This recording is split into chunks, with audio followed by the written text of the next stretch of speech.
Mrs. Reese and Mrs. O'Donnell. Correct. Thank you. Roll call, please. Mrs. Dentino? Yes. Mrs. Fritz? Here. Mr. Gibbons? I have to abstain for December, right? And yes to the other. I'm sorry. Nancy, you're gonna abstain from December, yes to the balance, if you approve it, of course. I must abstain. Okay. Okay. Mrs. Gilch? Yes. Ms. Gore? Yes. Mrs. Reese? Yes. Ms. O'Donnell? Yes. Mrs. Johnson? Yes. Can I have a motion, please, for the approval of the regular meeting minutes for December 19th, reorganization January 9th, regular session January 23rd, and special session February 13th. Excuse me, January 23rd was amended. As amended, January 23rd as amended. So moved. Second. Mrs. Gilch and Ms. Gore. Correct. Thank you. Any questions or discussions? Seeing none, roll call, please. Mrs. Dentino? Yes. Mrs. Fritz? Do you abstain on this? You have to abstain from December 19th, Oh, so, because you weren't here for December 19th. December, okay, yeah. Yes, abstain for December. Mr. Gibbons, same, Abstaining on December and yes on the other. just December. Yes. Mrs. Gilch? Yes. Ms. Gore? Yes. Mr. Marks? Oh, he's on here. Mrs. Reese? Yes. Mrs. O'Donnell? Yes. Mrs. Johnson? Abstaining on February 13th, yes on the balance. Mr. Bilodeau, did you have something you wanted to add, please? I did. Good evening, Mrs. Johnson. Before we go to public comments on the agenda, I did, if you would allow me to add under 6.6 a resolution. This resolution is a complimentary resolution. Whenever Board of Education in the state of New Jersey is going to consider contracts for either the superintendent, the assistant superintendent, or the school business administrator, there has to be a review and approval of the contract by the Camden County executive, well, in this case, we're in Camden County, the executive superintendent of school in each county. That is not on the agenda, so when we send certified minutes to the county, they expect this resolution. So I would like to, under 6.6, add letter N as in Nancy, and it would read as follows. The superintendent recommends approval and review of both the 2022, 2023, and to 2023, 2024 employment contracts for Jean Mercoli as school business administrator, effective May 1st, 2023 through June 30th of 2024, excuse me, to be sent for submission and approval by the Camden County Executive Superintendent of Schools. The reason that there are multiple contracts, obviously, is the date range there. If the board approves, Mr. Mercoli would work one contract, which would be the months of May and June of this year, and then we are on a fiscal year basis from July 1st through June 30th. So that's why you need a second contract. Any questions? And that is all. So Okay, thank you. thank you. All right, we're now opening the floor for public comments on agenda items only. I see a hand there. Yeah. Hi, good afternoon, or good evening, Dina Hendry, started out. I printed 6.3B, all 175 pages. And there was a lot of strikeouts. Is that coming from the state? Is that coming from the board? Are you talking about policies? Yeah. I think that depends on the policy. Okay, so let's talk about the HIT, right? Let's talk about the HIT policy. That's a pretty good policy. I see that the words are changed from must to shall. Why are we changing must to shall? Essentially, the state of New Jersey is changing its law, and sometimes when they change the law, they change individual words like that. So our service, just to give you a thorough answer, we have a third-party administrator, which is technically a law firm, that reviews all the policies and recommends what a district should have as their core book, the policies. There are mandatory policies, there are non-mandatory policies. HIB is mandatory because there's a law in New Jersey. They change it frequently, probably once every 2 years, the HIB law. And when they do those changes, they do those subtle changes, as you mentioned tonight, Mrs. Henry, and we just say, they send us these pro forma policies, and we look at them with our policy committee. We don't really change those things. So for instance, when you vote on it, you can either vote yes or no, in a sense, right? As a board, to say, yes, we accept it, or B, we don't. Correct. So like, for instance, looking at shall is like a suggestion, like, you know, shall we go get ice cream, right? But if I say, you know, you must get ice cream, that means it's absolutely necessary that you must go get ice cream. So in my opinion, granted I'm not a lawyer, I'm a marketing person, shall is just a suggestion. It's like you could do this or you could do that. And must is like you have to do it. So reading the policy along with the HIB is that it looks like it's giving an option for things to happen as opposed to things happening. So how is that protecting our students and our teachers if we're giving an option for things to be done? Definitely not an option, Mrs. Hendry. Shall means have to, 100%. If I were to go into court and make that argument, I would get laughed out. It is absolutely have to. Yeah. You as a lawyer, Right. Yeah, like in my profession, Yep. we use different languages in our leases, I get it. But the common person looking at it, like for instance, it is most commonly used in sentences with I or we and often found in suggestions such as shall we go. It is also frequently used in promises or voluntary actions. That's for shall. For must is if you refer to something as a must, you mean that it's absolutely necessary. Taking out travel insurance may seem unnecessary expense, but is a must. So it's a synonym for essential, a requirement. So, I mean, how is this, do you understand? Like, I totally understand your point. clenching your thing shall is like, we shall do this. Absolutely. The way the law is written includes shall, but I will tell the board, I will tell the public, I'll tell everybody that shall, in the context of the HIB policy and the HIB law, means you have to. There's no way around a shall.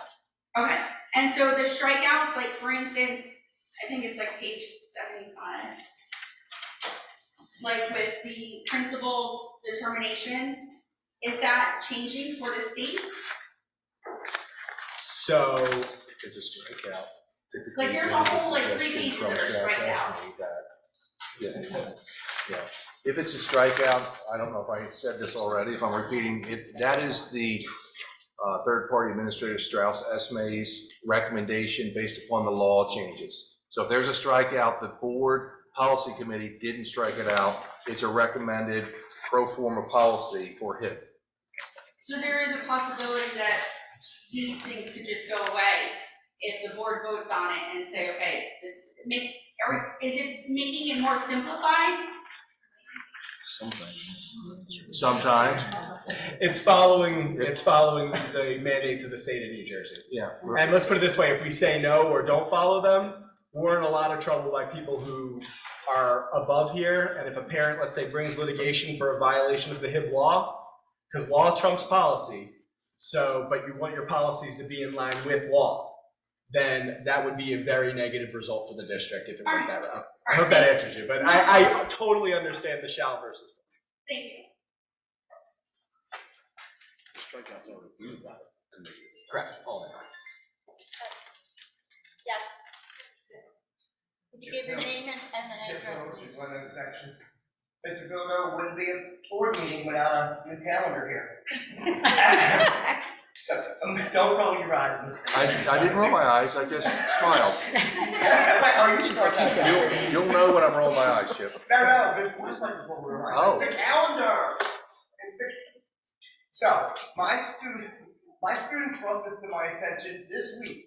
We had half days Thursday, and then Friday was a full day. They asked me, why do we have a half day in the middle of the week? They didn't get it. They didn't know we had a full day for teachers, for parent-teacher conference. So, they said to me, 7th graders said, can't they figure this out and have the half day on Friday? We have 5 Friday half days before the next day we have a day off for a holiday. It's how we plan it, right? So for sanity of the students, is there any way on February 22nd, that could be the full day, still the evening conferences, but the 23rd be the half day for the parent conferences? And the kids would understand half day on Friday, and it's hard getting them back from a half day to a full day. And the parents are asking for consistency. Here we have 5 Friday half days, and then we're off. And the kids never had a half day in the middle of the week. They don't know we're still working. But it confused a lot of students. They thought we were off on Friday. Go ahead. Can you do me a favor and repeat your, Okay, what February your students 22nd. are proffering?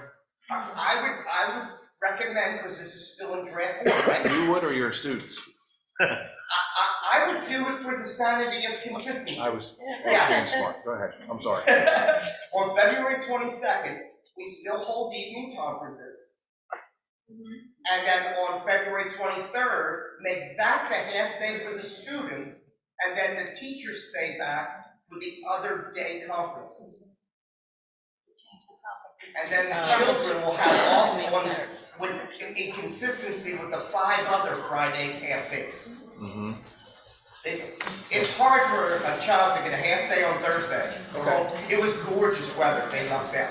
But am I right? Yeah.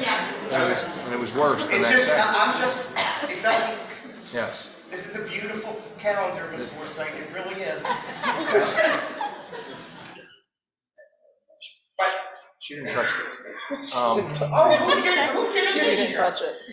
Oh, that's Actually, why the I have had some help. Okay. How many years have you been asking questions about the calendar? I almost didn't come tonight. This is This is a calendar question, I can't miss a calendar question. But for the consistency of the children, Friday half days makes sense educationally. It's hard to get them back from a half day back to a full day. It really is. Mr. Pildes, after these many years of attempting to bring a good idea about the calendar, I think you have succeeded. I will take it under advisement to make that switch. Maybe next year we should have him do it. I actually agree. Fridays for the kids, half day and they're out is logical to me. It does help with the consistency of the calendar. I agree with you. Thank you. Wait, I got more. Oh, wait. Are you gonna?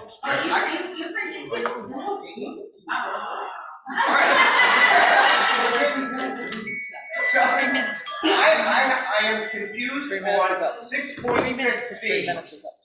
this big book thing. All right, this also comes from my student. On policy 225 and 229, all right, this is when we go to emergency, what are they calling it? Emergency, virtual, or remote. Nowhere in all these pages, 6.3. He said 6.6. 6.3 is where the policy is, but it's policy 2425, page 1 of 5. And I'm not really sure the difference between 2425 and 1 of 6 and 1 of 5. I don't know how they're distinguishing. You have a question? My question is, what defines emergency? Like, this is coming from my students as well. If it's snowing and there's an emergency, can we go remote? Or is it off the school day? And what by this law defines emergency? I was focused until you started shaking the I'm confused why they're two different laws. Emergency, Uh-huh. in the context of that policy, is not weather related. It's an emergency to me. It usually, they typically, due to COVID-19 and what we've gone through Exactly. since March 16th of 2020, it is a health related. That is where they will deem Shut us permissible to shut a district down. It has to be, I believe, 3 days. State or health. 3 days, and it's typically Oh, it's the, my health. It's snowing. no, but It's the health department. no, but it typically would be if there is a resurgence of, say, COVID. And the Camden County Department of Health would be this Dr. Nawako. He is going to be talking to the Camden County Superintendent and saying, look, if they want to invoke those plans, I'm going to give a letter to do that. It's not going to be weather related. That would be my call.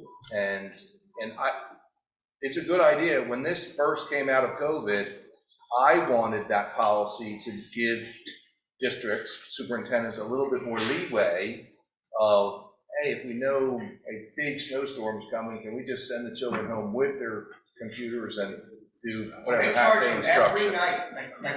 Yeah, but that is not the intent. That intent is more health related, will drive an emergency. So if there's a snow day, we're expected to be off and make it up at the end of the year. Yes. They need to hear that. Because they're still confused on if it's going to happen or not. It's not gonna happen. It's not going to happen. No That's school what I'm today? telling you. No, not as that law is written now. It's not gonna happen. Okay, because I'm hearing the snow. You hearing it? That's the. No. Why we related? Anyone else? Yes. Thank you.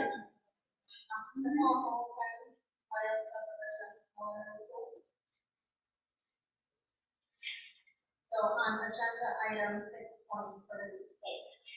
so I realized in the agenda, there's some information posted from January to February.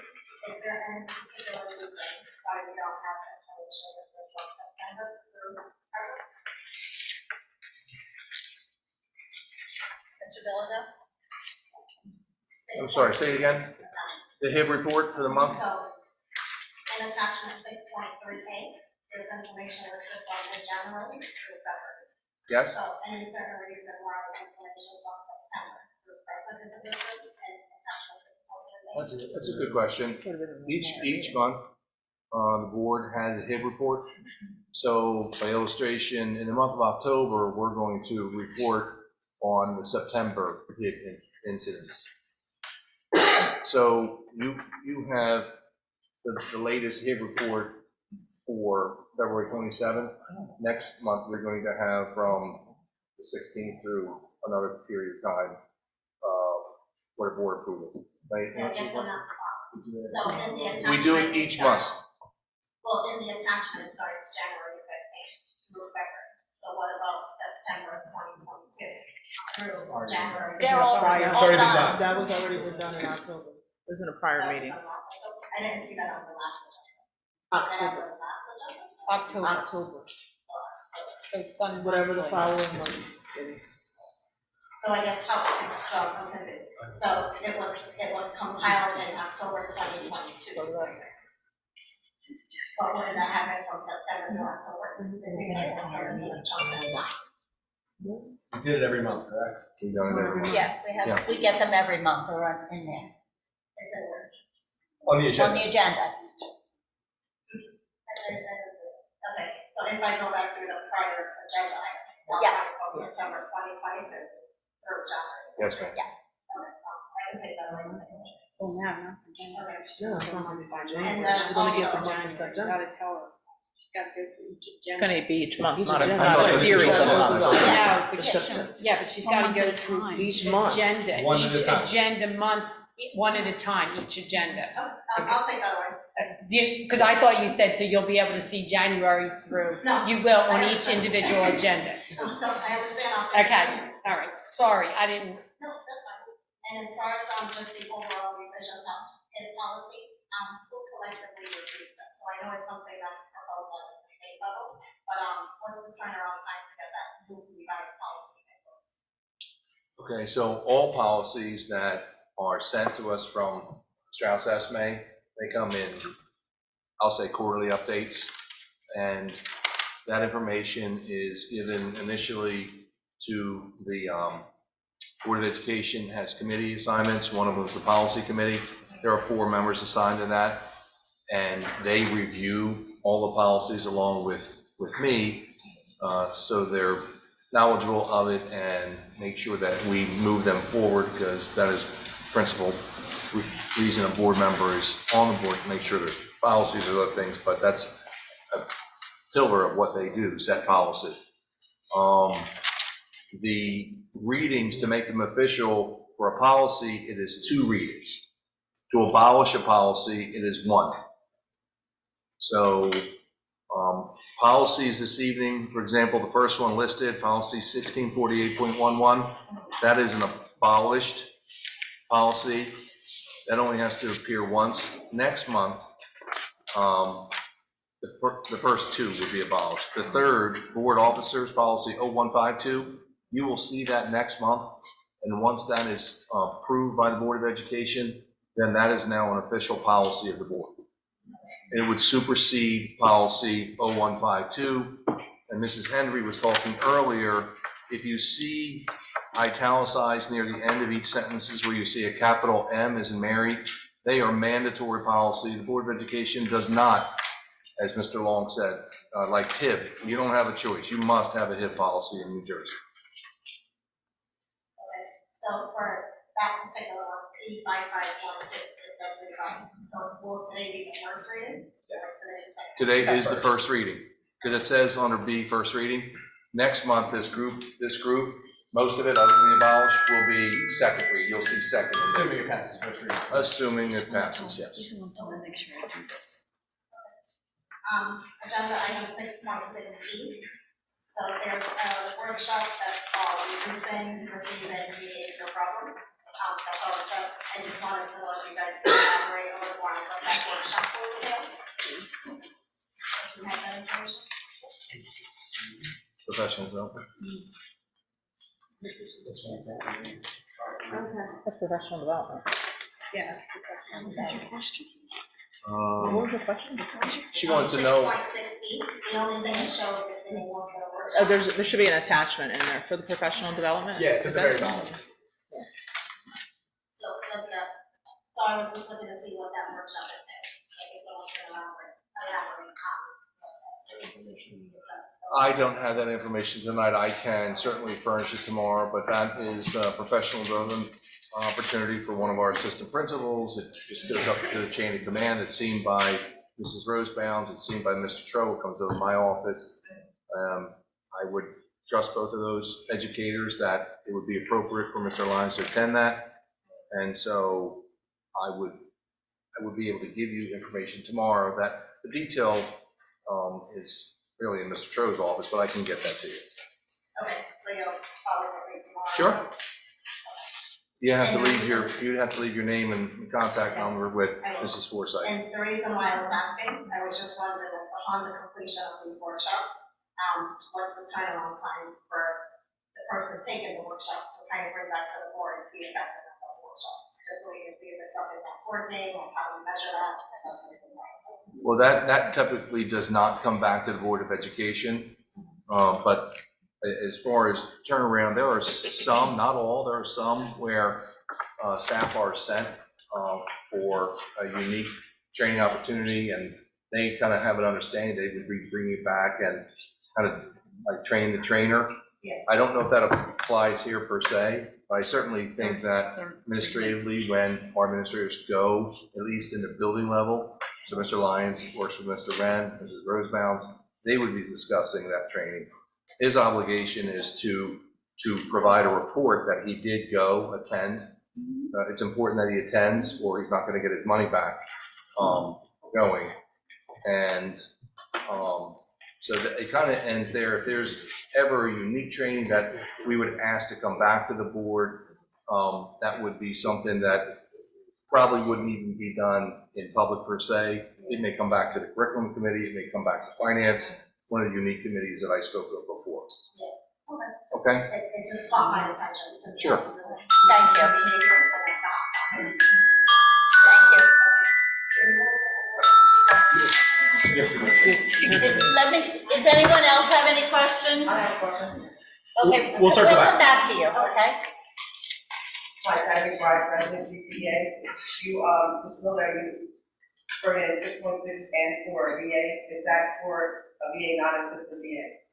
It is for the business official. We have an assistant VA on board. Right. Yes. And is there a salary that is, or is that confidential? It is, I can tell you it's $165,000. It is also, that is listed, I believe, on 6.6. It's also listed in the agenda. Okay, I didn't see it. Oh.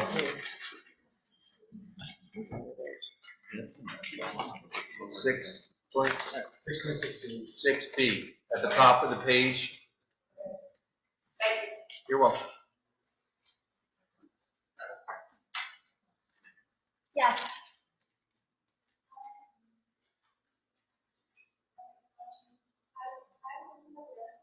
Can you come up closer, please? I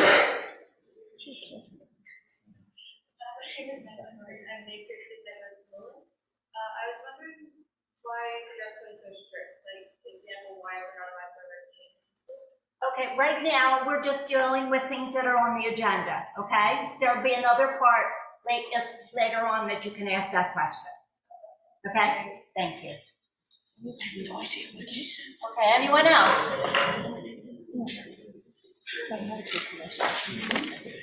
Did you want to? Nicole. Okay. So, 6.1, the student safety benefits. What is that? You're about to find out. Yeah. When you're finished, he's gonna start. And then the last one. So agenda item 6.2.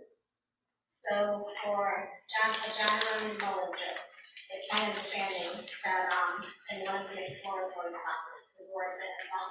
So while the issue has been resolved, I guess I want to know, like, how can you get in front of that going forward? Because in the event it was a real issue, yes, I would want to find out that my name is still 6 o'clock. The classroom door didn't lock? In one of the exploratory classes. Okay, that would basically be something that would need to be reported to the principal. It was?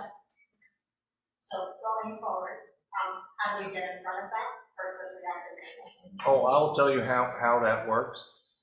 Typically, the Gloucester Township Police Department participates in all of our drills, and I receive reports. They're there. They meet with administration immediately after on what was right and what was wrong. And they do point it out. We have a very good rapport with the local police department, but they are very candid in especially items that you're mentioning. I receive that directly from the police department. I read those reports, and especially a locked door, it irritates me, if you want to know the truth, because I don't know why the door isn't working.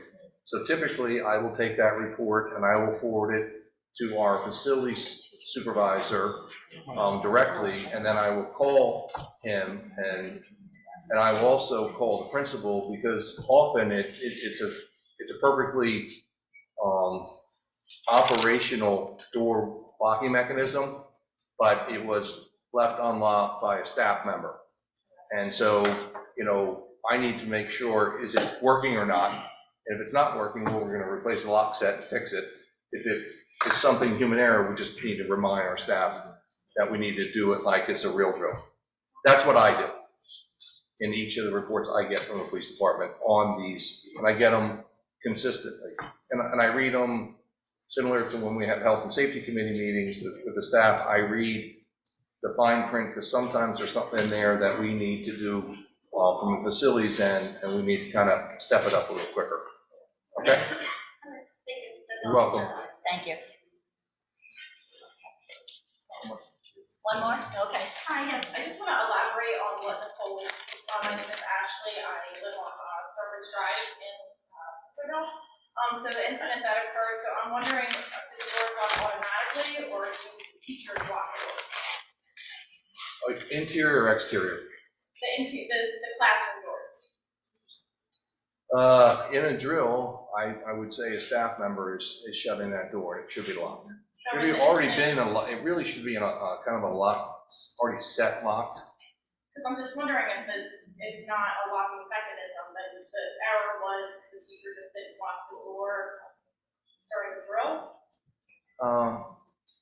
It potentially could, but we really can't elaborate too deeply into that.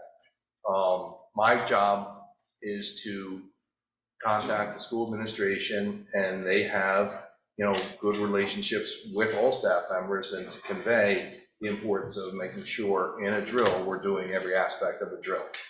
I'm just wondering if it's human error that they didn't lock the door, what would have been done differently? Why didn't the door get locked? I don't know how to answer your question. I mean, that sometimes But I just they feel, made I know it we inadvertently can't speak here, but come in. maybe we They just may have allow- inadvertently, they didn't do it on purpose. They may have inadvertently, with their hand, done something with the lock set. It's very difficult. It But is you're not, saying that it should have been escalated, you should have been made aware, so I'm just wondering, how do we get more information about what happened so that it doesn't happen again? oh, you want to know if that exact block has been fixed? I mean, I guess I don't really have much more information than the door unlocked during a drill, which was supposed to be an active shooter drill. Okay, and that's important that we make sure that we are drilling, especially in that horrific, type of a drill. So I have a very good relationship with my facilities director, and usually when I make a call, my expectation is it's been done. And he is typically very good about, especially locks, he understands. Earlier this year, the Gloucester Township Police started contacting the administrators, me directly, about exterior doors. And to their credit, I think the principals and the staff, really all staff members, realize that has to be something we do due diligence on. We received feedback from Gloucester Township Police within a couple of weeks saying that they were literally testing our doors on purpose. And this is So probably what you're all saying- from that It wasn't tragedy in tested. Texas or any school shooting. We don't want our doors anywhere that you pull on one and it opens. That's just. So that's where my concern came in, because if it was, human error, the teacher just should have went and locked the door. I'm trying to figure out, why wasn't that classroom door locked? I don't think I can answer that question. Our job is to make sure when one of those Would I be able events to get an answer in the future? on that particular classroom, yes, if you tell me what classroom it is, I will make sure that I get an answer back to you. Okay. Okay? I'll leave it with the business. Yes, but your points are valid. And I do think that the vast majority of our staff realize a secure and safe environment for kids and staff, and parents or any visitors is paramount. Okay, thank you. All right, moving on, please. Mr. Long, solicitor's report? Sure, my items were discussed in executive session. I don't have anything further at this time.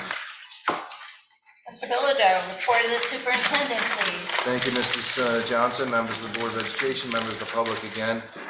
This evening, I have one of our supervisors, Mr. Hildebrandt, who's our supervisor of student support services. He is going to present information that he is charged with in regards to entering student safety data. So this particular report is about violence and vandalism. I'll let Mr. Hildebrandt answer these. And he is also going to speak on a second item, correct, Mr. Hildebrandt? Yes. About our HIV training for our staff. Programs that we do in Missouri. Okay, so So to answer your question on what our student safety data system is the Department of Education asks that any type of suspension, detention, anything, is reported to them. My office gets all the reports. So we basically goes into Department of Education over the website. So we get information, but basically we don't get the whole report. We get 1 page per issue. It contains the dates, a short summary of the incident type, the location, if there were police involved or not, if it was related to biasness, number of offenders or victims, names of the students, their SIN numbers, and the consequences that they occur. This report directly is going to talk about the ones that fall under vandalism, violence, alcohol, and drugs. So arson, assault, fear of theft, damage to property, false alarm, fighting, kidnapping, robbery, extortion, sexual assault, sexual contact, substance abuse, or substance offense, theft, criminal threat, physical threat, trespassing, and others. So I'm going to take you through each school, what we got that falls under.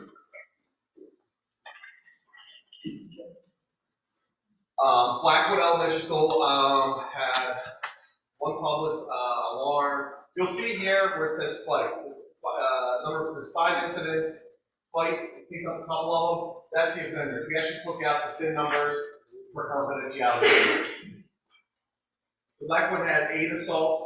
I did look because a lot of them were in kindergarten. A lot of these were a repeat offender. And they had 1 fight. Choose had 6 fights. Serial had 1 incident of damaged property, 1 simple threat, 1 assault, and 1 fight. Glendora, Lily, and GT Elementary had no incidents that fall under these categories. Lauren Fleming had 18 assaults, 1 simple threat that also had to do with sexual contact, 1 assault which also had to do with damage to property, 1 simple threat with sexual verbal assault involved with that. 1 assault that also had a theft involved and 2 fights. Any questions? Mean Valley had 2 fights. Charles W. Lewis had 14 fights, 1 issue of damage to property, 1 theft, 1 substance possession. Glen Landing had 5 fights, 1 issue of substance abuse offense, 1 violence offense. I just want to say this is from September to December. Okay. I'll do this again in the spring, which will give us till June. Okay. What's that? Giving your information, I'll get you. And Mullen, 15 fights, substance abuse, there's 2 incidences, 2 assaults, 1 simple threat, and 2 issues of weapons offenses. Any questions? Yes. Basically outlining with the code of conduct. The first offense, if it was assault, it would have warranted first offense. It would warrant a suspension of 3 days in the police department. Why are those no's for a police call? Why are they not called? I don't know, to be honest with you. I would have to go back to the school and set it up. So you're saying, say that one more time? If you go back to all, where it says police call. Yeah, it was police were notified.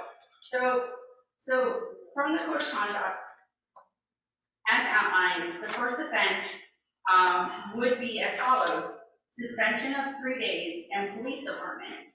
And that's just if it's in the first offense. So say for instance, if these individuals were first offenders, we should be seeing yeses instead of no's. That's right. For all the schools. I'm having to talk to schools. This is an issue. It is. I mean, if you were compiling this report as you're the head of this department, I would think you would have asked those questions while you did it, as opposed to just saying no and then having that. Could we please hold all those for the next, for the public comments? No problem. Thank you.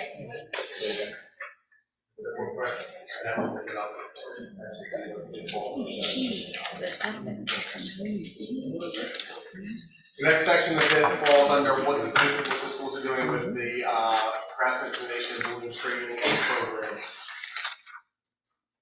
I will say that all the schools participated in the Week of Respect. All the schools are also having constant climate committee meetings, and all the schools did a GCN training with all staff that goes over what the HIT law is. This is Blackwood. We'll talk about they have a CARES program going on, which is how a tiered system. They're working on restorative practices. Again, so we respect. This is Choose. There's some more shout outs. This is Character Town, behavioral incentive program, a mentor program. This is Ariel Elementary.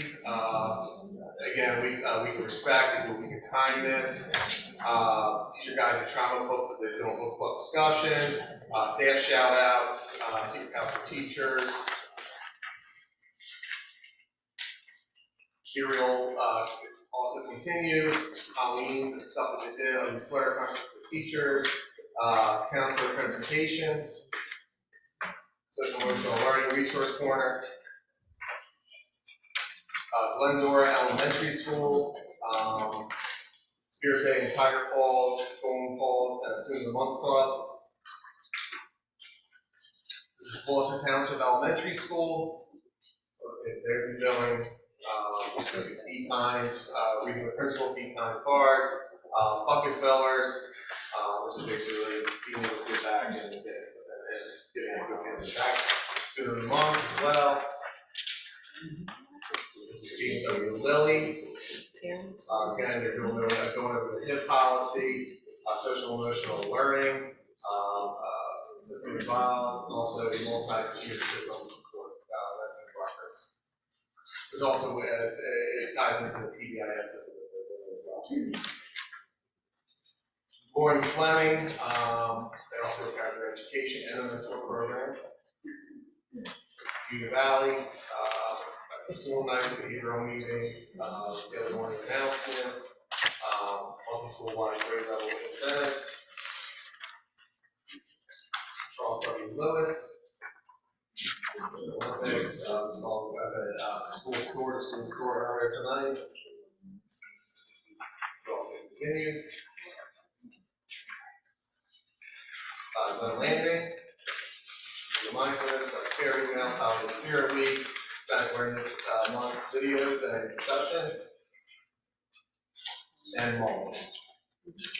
Mentor Mentee program, kindness, Holiday Spirit Week, program, King Spirit Week, confirmation, reminder, refresher class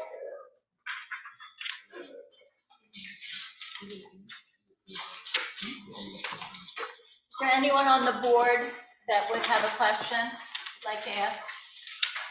Who runs these 34-minute training sessions? Who runs these 34-minute training sessions? The GCN? That's on, it's computer based. Okay. We sign on in the first couple of weeks to get it taken care of. Can I ask a question? I see on one here, it said training for educator and parents on HIP. So that was Gloucester Township, and I think there was one on back to school night. Who makes a decision, just individual schools to help? It says training for educator and parents on HIP in Gloucester Township. Yeah, that's up to the administrator and the counselor to do that. So the educators and the parents are together, Grant, or is it? I'm going to ask them. Because I think that's something maybe we should look into for across the board for parents to be educated on the HIP. So maybe you can see if other administrators would consider doing that. Because some parents, I mean, I know myself some HIP things I'm still stuck on. So maybe if people I agree with that. were able to maybe ask questions, parents maybe hold a special night, do something. So maybe we can ask to do that across the board if it's possible. Thanks. Or yeah, just a parent night maybe and see if parents would come out. I don't know what the answer is, but I know parents probably would like to know some of the HIP things that, you know. Yeah, I mean, because there's a lot to know and you think that it's a HIB, but yet it's not considered a HIB, and maybe parents need to know why. No, I agree with that, yes. Well, Mr. Hillebrand, if you were to suggest that, I would suggest that our solicitor attend also, because there is an awful lot of legalese Yeah. to the HIB rule in New Jersey. Sure. Mr. Hillebrand, I have a question. There was a question coming from the audience that, is somewhat salient. On violent acts and fights and stuff like that, I'm surprised there are so many no's up there. Did you find any anomalies in the data? Because SRO, are they not, if, I believe the SRO is who is contacted on assaults and fights. And that would count as contacting. And are there any confusion on data entry? Now look, I'm not refuting that in every single case, at every single time, but that seems to be an inordinate amount of no's on what I would say is a violent act. And look, if it's all right, if that is exactly the way it is, then that is poor, and I have to do something about it. But I believe our administrators are including the SROs on fights and assaults and violent acts. And that I do agree, and there's a lot of unclarity to it. So I did this last year. I went through the whole process, got to the end of the year, and realized there was a lot of things that just don't add up and don't make sense. I think a lot of the perspective of it is things need to be followed up and they need to be there, where it just needs to be reported to the SRO that is in the building, and that can count as that he can make a document, a report, make an assessment on what to do, and go from there. There's also, there was issues last year where we had, there's physical aggression. They're not all there for there's assault, and then you have a fight. So that's hasn't been worked out. So there has been a lot of inconsistencies with this. Like I said, running through it for the first time, I did try to clarify that as much as I can through the schools to get through there. But there's obviously still more work to be done with that. This isn't everything that went into this as well. There are other incidences that do go in there that are minor, and I think just like I said, it's a detention. Had a cell phone after 2-3 times, and then he got a detention at that point. That goes in there too. I think we processed probably 500 of these in a short amount of time. So kind of going through that process and looking at this, some of the data I will admit, some of that stuff might have gotten lost on my end. I will say that. That wasn't the point I was making. I understand what you're saying. The point I want to make is we are tracking this information now. And if it is time for you to be working alongside our building administrator when there is a violent act, that we are hitting the computer screens correctly to be transparent to all the parents, to this Board of Education on what are our strengths and weaknesses, that would be weakness assaults, and make sure that when a police officer is contacted, like I said, I think SROs are being contacted. It's not reflective, but that's my own opinion. And stay with it for a few months, because we do have a lot of new administrators, and to just work with them to make sure that it is important that this data, because it's going to the state, parents will want to see it, but that would be my suggestion. I have a question. So when you're looking at the schools and all the training going on, it looks like there's a huge discrepancy between the schools. Some of them have 2 pages of, is there a minimum that they have to do? There's not. Well, you have to do week of respect, and you have to do that GCN training. But that is the middle. So some schools are just doing a whole lot more than others. Yes, and some are, I think some are also looking at it as, when I do this again, some of these are like a year-long training, or a year-long program. So some of them are probably saying we'll just put it at the end of the year, because it all goes into the same system, and they don't officially look at it until over the summer. So some of the stuff isn't going to be in there, but they just request that whatever they have, we put in, we present to you in public forum at this time. Got it, thank you. Great, public comment. Oh, you have to wait for public comment. Any other board member comments? Mr. Okay, Hildebrand, thank you. Thank you. And Grant, you're going to come back in public with the data from January 1 through June 15th? Yes. Um, That'll be, Barring any snow days? yeah. That'll probably be June or July. I'll bring that back. Yes, thank you. Thank Thank you. you, Mr. Hildebrand. thank you. All right, can I have a motion, please, to approve the superintendent's report? No, Oh, I'm sorry. it's okay. I'm We're sorry. gonna get there. We're gonna get there. I thought you were finished. I I apologize. swear I'll be fast, you ready? Sorry. Could I please have a consent resolution for items 6.2A through 6.6N as in Nancy, as amended? Can I have a motion to approve the superintendent's report, please? I'll make that motion. Second? Second. Any questions? I have. Sorry, two things, please. The first reading of 6.3B, policy number 2423, page 1 of 5, page 2, we need to change grade 12 to 8. Say that again, I'll please. call you. Okay, thank you, Mrs. Reese. And you're welcome. And then the 6.3C, Mr. Pildus's calendar. Actually, I'd like to know if we would be able to table that to our workshop meeting next Monday night. The board wanted an opportunity to look at the calendar in relation to other calendars around town and Blackbird Lake Regional and entertain any new ideas that came up this evening. Bring that motion. So could I make a motion to table that? So moved. We got a second, she made. Second. All in favor? Aye. Any opposed? Abstain? So tabled. So tabled. Okay. Any other questions? I do. 6.5A recommends the approval of the following tuition students.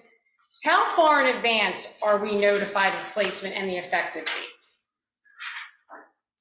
Because on here, it's January, February, February 6th, February 21st. We are now February 27th. So I'm approving something that has already taken place. So I would like to know how far in advance are we notified? Because this to me is not something that is correct in my mind. I would have to look into the reasons why. I would say that February, I don't know if Dr. Martin's here. Oh, sorry. Dr. Martin, did you hear the question? Okay, we're talking about approving tuition for students. And specifically on the column of the effective date, there are 3 entries that, in this example, that are in January, the first 3 rows. And My question is, how far in advance are you notified or the school notified of the placement and the effective dates? Like we're. I can't hear anything she's saying. Can you have her step forward, please? Yeah, I We cannot can't hear hear her. I can't hear. We can't hear you. Oh, sorry. I said the effective dates that you have here are dates of the contract when they actually appear in offices. So it's usually if a student's in the referral program, they've been accepted into the program, that once transportation is arranged, that becomes their start date. But we are in our office to not see any of these dates because the contracts are handled in the business office. So usually what happens is when a contract comes to the business office, depending on when it gets into the office, if it has appeared in a time frame within the board units of climate development, that's how it gets on the board. So there is a possibility that something could have missed or coming in after all of the received know, when they receive it, we have to see the data from agency to find out when she actually received the contract from the school. Because the student can start prior to the receipt of the contract. They're not allowed to delay their start date in school. Okay. Does that make sense? Yeah, this is just a pet peeve of mine, and I bring it up quite often because I'm voting on something that has already taken place, so. Okay, thank you. I do have another question now. On 6.5B, Starlight Home Care Agency. I looked it up and the address says Saddlebrook, New Jersey. Are there satellite offices here in New Jersey that we're using someone in Saddlebrook? And why are we not using Bayada Nursing, pediatric? So I'll answer that. A parent has a right to choose whatever nursing agency that they feel comfortable with servicing their children as long as it's on the IEP and it's been determined medically necessary. Every time that we have a student that applies this level of service, we have them vetted by Dr. Kim, our school physician, who confirms the reason why the nurses need it in order to support their student, and then we attempt to secure a contract with the contract providers that we already are familiar with. However, most of these students have 24-hour nursing services, and their parents, and have had them all of their lives. The parents will not switch over to another agency. They only want to stay with the people who are familiar with their children, and as long as they are the agency selected, they have the approval, they have operator licenses, and they are accepting the rates in which the board approved, we have to use them. Okay. And even though their office says Saddlebrook, all of these agencies, they're called like traveling nurses. They have different nurses all over. And actually, to be honest with you, Beata has been having a lot of difficulty with hiring and sustaining because there's a lot of regulations that have changed. So they have not been able to keep up. And with the nursing field being like this, it's been difficult for all agencies to secure and maintain staff. Okay, thank you. Are there any other questions from the board? I have one. Okay, sorry. Sorry. 6.6E, professional development. Thank you for giving me the information that I asked you. Mary Jo, can you tell me what those two are that you're going to? That's on here. I have to pronounce at home. They're professional No, development. I need two for a master board member, so they're the last two classes I have to take. Okay.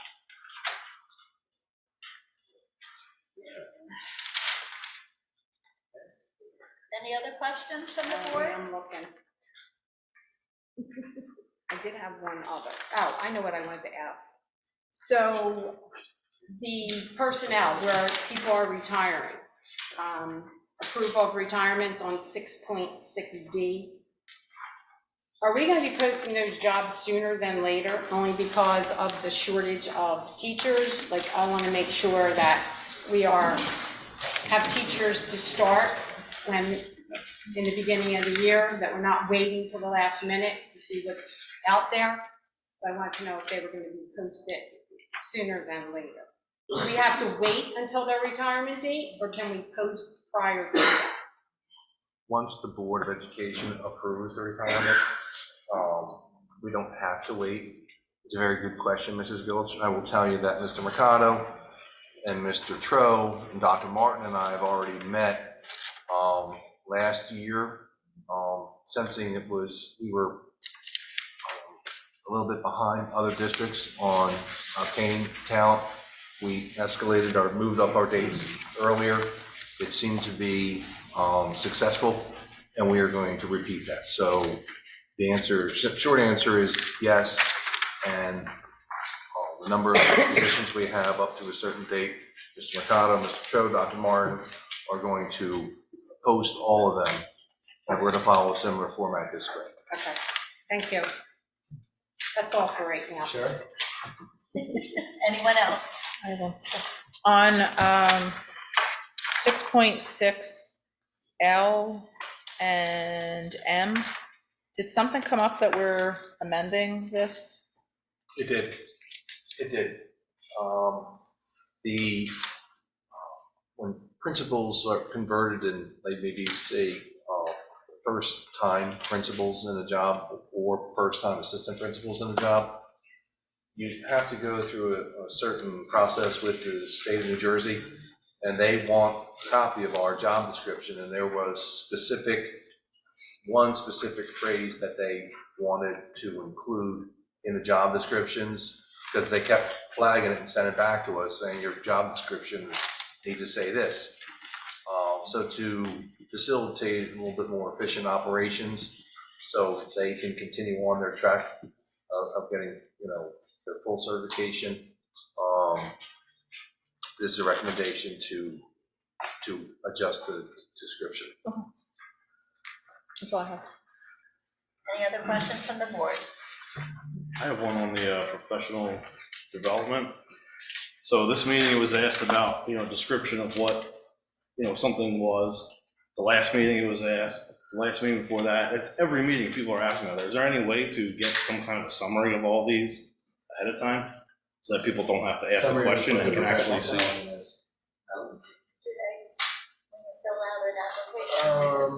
So you're saying on the attachment, just a brief. Yeah, I mean, if it just says a couple words, that doesn't tell anybody anything. If they want to know what's in the program, what it's going, it's not a secret, right? So why can't we? Not a secret. Tell people ahead of time what that is. It's a good idea. I actually, Mrs. Gilch has been, she asks all the time. I ask all the Asking time, all and the I time, do have a and copy. We used we to just get, for started years, to- we would get the just paper they fill began out to with the give course Mrs. description Gilch- attached. I'd like Always. to, And it stopped. since purify that and make sure it's good document. I don't care who. I've gets it. asked, I've asked this all the time. That's what I'm For the saying. years I've been Why on do board. people have to ask? And Why not can't for we just anything, see I it? just want to know that we're sending We're- our staff out to the right We're things. working on that. Okay, that's all I have. Roll call, please. Mrs. Stantino? Abstain on 6.6B and 6.6N, yes on the balance, M as in Mary? N as in Nancy. N as in Nancy, okay.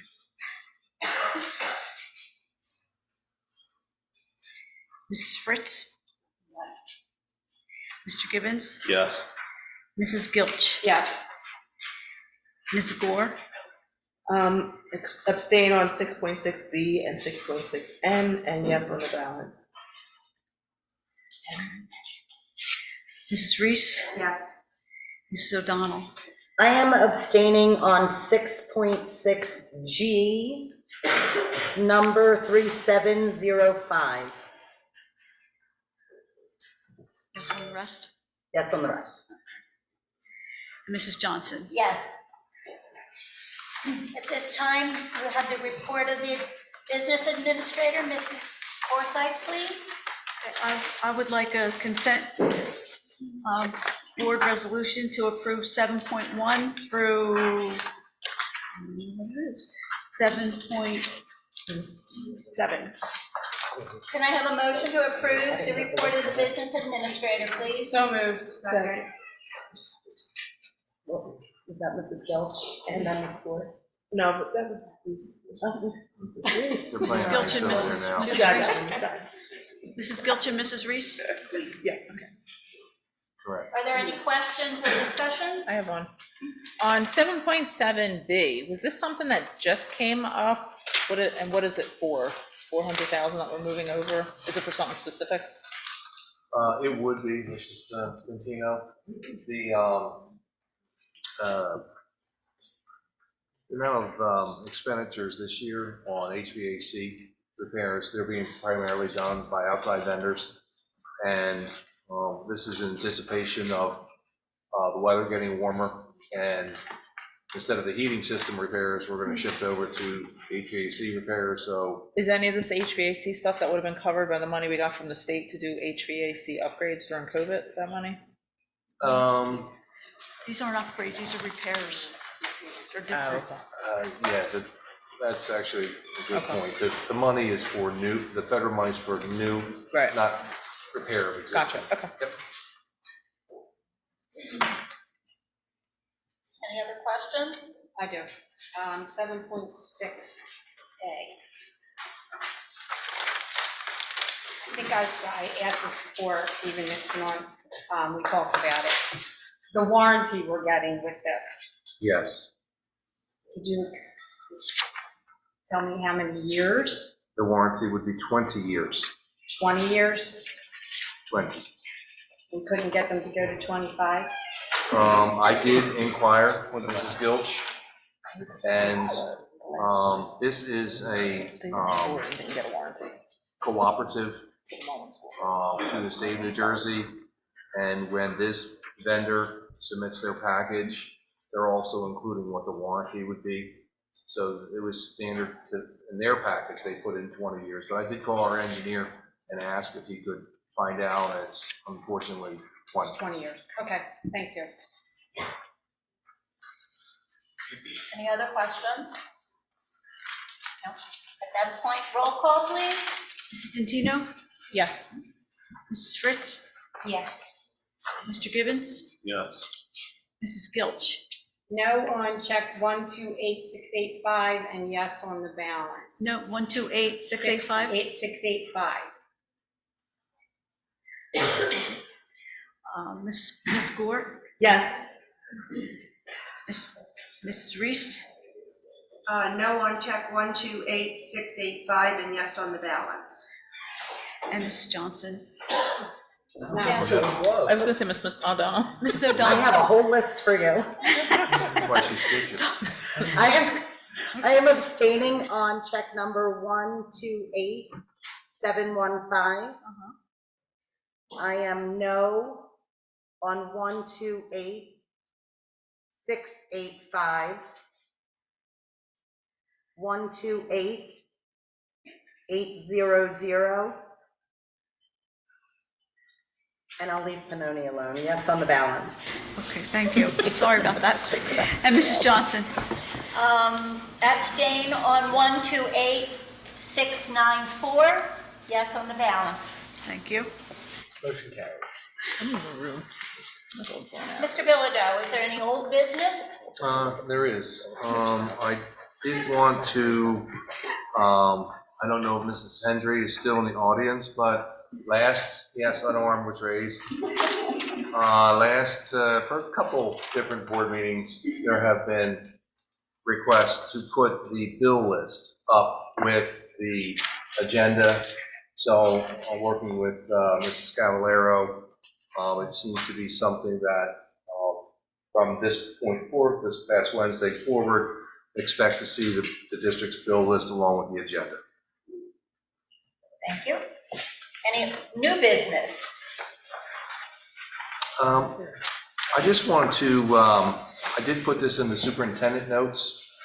I did want to talk to, it's been about a year since we lost a student who was poisoned with fentanyl, and it was somewhat horrific for one of, our entire district. And sometimes good things, I guess, crop out of really bad things. So I know Tara Walters here. I first went to Tara Walters. I said, we really need to make sure all our nurses are trained in the use of Narcan. So to their credit, they were done that before the school year was over last year. The Cannon County, the commissioners have gotten money from settlements like drug companies and different things, and they're using that money in this county to place boxes in our foyers. That we've done that as of December, and have fentanyl in all of our 11 school buildings. They further wanted more staff to be trained, and we are taking kind of a pyramidic approach. No, I'm sorry. Narcan.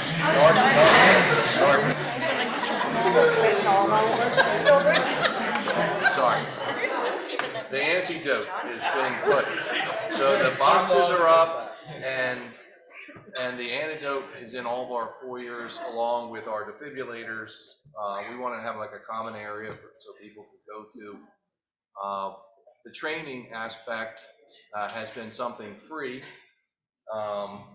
and sponsored again by the county. So I'm happy to report that I asked all of our administrators to be the first, I guess, concentric circle. All of the school administrators, Mr. Cho, Dr. Martin, myself, have been trained. I recently met with all of our non-instructional supervisors, because this is not something that's just going to be in a school. It could be, well, we know it could happen on a bus. And so we are training all of our supervisors, and we will continue to ask staff on a voluntary basis to take this training. It's less than 30 minutes. It includes like a 9-minute video. You get a certificate. I give the county a lot of credit for this and appreciate everyone but that's just something new we're doing here. I think it's the right thing to do. And I do think that this is such a poisonous epidemic that there may be even, I have suggested that we put these antidote boxes of Narcan even on the outside of our buildings, maybe near our playing fields. You know, we don't know when a good Samaritan would need to administer that. So just wanted to give the board an update on that. It's a good thing that we're kind of following through on. Thank you very much. All right, at this time, we would now like to open the floor for public comments. If I can ask you, please, to protect your voice. Sometimes it's difficult, people in the back that we can't hear. So, right there, please. Hello, my name is Kelly Runner. I live in Gloucester Road in Blackwood. I'm a parent of 2 Gloucester Township students and a teacher in the district. As a district, I'm so happy with the new and innovative programs we are adopting. Eureka Math Squared is giving our students a strong foundation in math, and they're exploring numbers in a way that I've never seen before. I'm excited to know that my children will have access to these programs, and seeing my son thrive is exciting. I'm equally excited that we have partnered with Carasolas as an outside mental health resource. As we've all heard tonight, our schools, our students, and their needs are changing. While I'm so excited about the academic components in place, I believe we need to put equal focus and importance on our students' mental health needs and many of the behavioral issues we are seeing in the classroom. The American School Counselors Association recommends a ratio of 250 students to 1 counselor. While most schools are working outside of this recommended ratio, I hope we as a district can work to decrease our current ratios. I know at Lilly, we have close to 500 students and 1 counselor. Some of our elementary schools have 600 to 700 students and 1 counselor. Our counselors spend the majority of their time handling student behaviors and discipline. Our counselors should not be the ones called upon to be disciplinarian. They need to be able to build relationships and rapport with our students. If we expect our students to speak openly with them, the counselors need to gain the trust of our student population. First and foremost, let me be clear, the solution is not professional development for teachers. These are not minor infractions. These are not minor infractions, and teachers are exhausting all strategies and resources before calling on the counselor for help. These behaviors are mostly unsafe and gross disruptions of the learning process. Some examples of behaviors are students crawling around the floor during instructions, screaming and shouting at teachers and other students, unsafe behaviors such as throwing things, refusing to leave the room with the class, and students attempting to elope from the classroom or building. Our schools and students would benefit tremendously from additional supports in place. The American School Counselors Association states that several studies have noted that smaller ratios support increases in standardized test performance, attendance, GPA, graduation rates, as well as decreased disciplinary infractions. We need additional counselors in elementary schools, social workers, and BCBAs. When I reached out to a counselor that currently works with a licensed social worker in their building, They stated having the additional support has been a game changer. The fact that the social worker is licensed opens up a huge door with outside agencies. The social worker can make calls, for example, to Castle, explain situations and get our kids help much faster. A social worker helps to alleviate some of the pressures the counselor faces with their multiple roles, such as INRS, being in charge of 504s, IEPs, counseling both IEP and regularly scheduled students, the HIBs, class lessons, and restorative practices. A social worker can also meet with groups of students. This school has also introduced a tier behavior system, which has been incredibly successful. They're addressing kids with behaviors and placing them on a tiered system with counseling and mentors in place. Having a social worker has allowed the counselor to address issues before they get out of hand, whereas before they felt like they were constantly putting out fires. Another possible solution would be to have BCBAs available in our schools to consult with and provide tips and tricks to teachers for our general education population. These professionals can help to address some of the most egregious student behaviors and help our students learn self-regulation strategies so that they and their classmates can find academic success. Unless we begin to address the students' mental health issues and extreme behaviors, we cannot even try to talk about or focus on academics. I understand that when we put a disruptive child out of the class or school, there is a loss of learning. But we also need to consider the 20 plus other students that are also experiencing a loss of learning, while the teachers and counselors address these disruptions. If we do not equip our teachers and our counselors, our frontline people, with the appropriate support, we will continue to put out fires instead of being proactive. While I would like to believe that some of these horrific incidents we see in the media would never happen in Gloucester Township, if we do not meet our students and their needs where they are today, mentally and behaviorally, we too run the risk of encountering a majorly tragic situation. Thank you.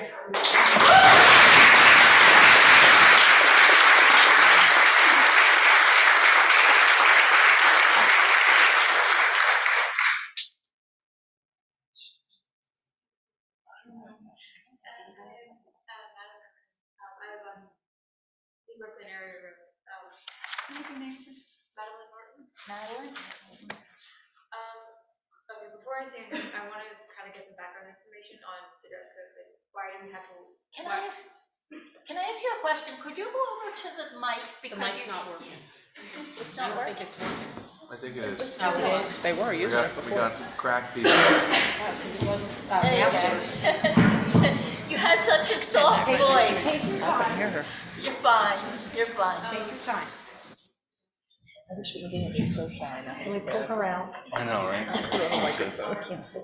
We're doing the 3 minutes. So like, why are we not allowed to wear ripped jeans?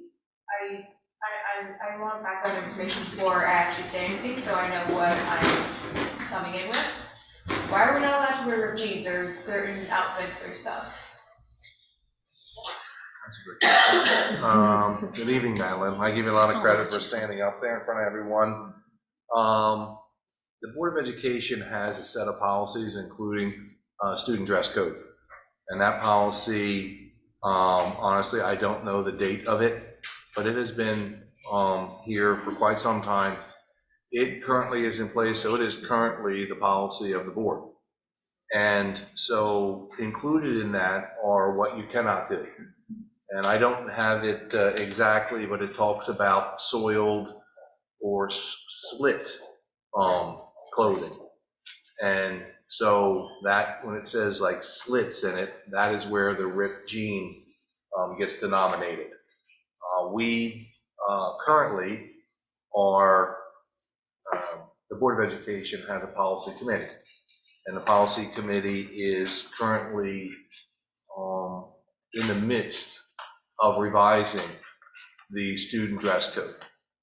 And I do believe that when it's finished, it's put in front of the Board of Education, there may be an opportunity of a certain type of jean to be worn. But there would be some restrictions on even those jeans, okay? One of the things we want to be able to do is be somewhat contemporary, but at the same time realize that we have students up through the 8th grade and they should be wearing as appropriate dress as they can. I don't know if I'm answering your question. Right now, if you go to the letter of the policy, it's has this word slit, so that's why no ripped jeans. But I do think the board recognizes that it's time to revisit it and to come out with an update to that dress code. But we're right in the middle of it, to be honest with you. And I believe that it's going to be discussed next Monday. We have a workshop planned, and that item is going to be discussed by the Board of Education. Okay? You're welcome.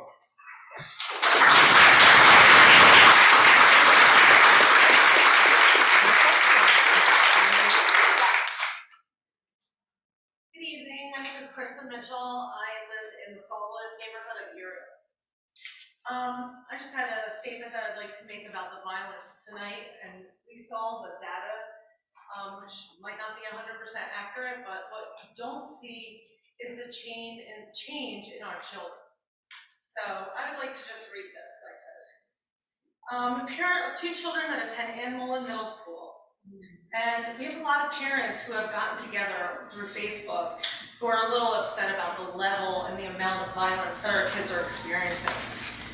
And we're here tonight as a united front because we are increasingly concerned about, I'm sorry, I just said that, the level of violence that the kids are experiencing. And it's not just our middle school, it's all the schools in Gloucester Township. We don't want to be a thorn in your side or seen as an enemy.